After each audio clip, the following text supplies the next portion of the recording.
ஒரு கேம். இதுல குழந்தைகளை எல்லாத்தையும் தன்னை வசியப்படுத்தி அவர்களை மாடி இருந்து திடீர்னு ஒரு சேலஞ்சிங் கான்செப்ட் மாதிரி கொடுத்து இந்த கேம்லாம் பேன் பண்ணாங்க. அதுக்கும் இவங்க செய்யறதுக்கும் எந்த வித்தியாசமுமே இல்லைன்னு நான் சொல்ல வரேன். ஒரு எமோஷனல் பிளே.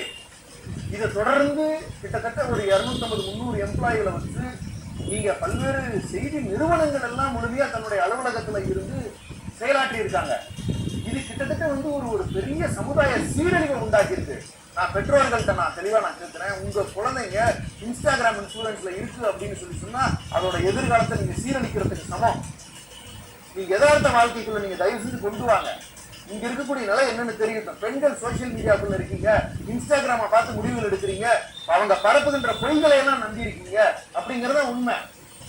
அப்ப அதற்கெல்லாம் நிகரா ஏமாந்ததுதான் இந்த விளைவே. யாருமே எந்த ரூபத்திலையுமே இது முழுமையா ஏற்புடையதாக இல்லை. இன்னும் ஒரு படி நான் மேல சொல்றேன், ஏமாந்தவர்களுடைய எண்ணிக்கை 35% வாக்களித்தவர்கள்.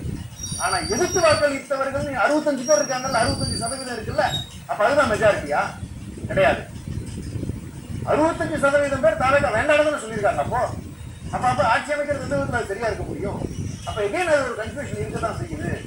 நீங்க தயவு செஞ்சு இந்த மாதிரியான விஷயங்களை கவனத்தில் எடுத்துக்கணும்.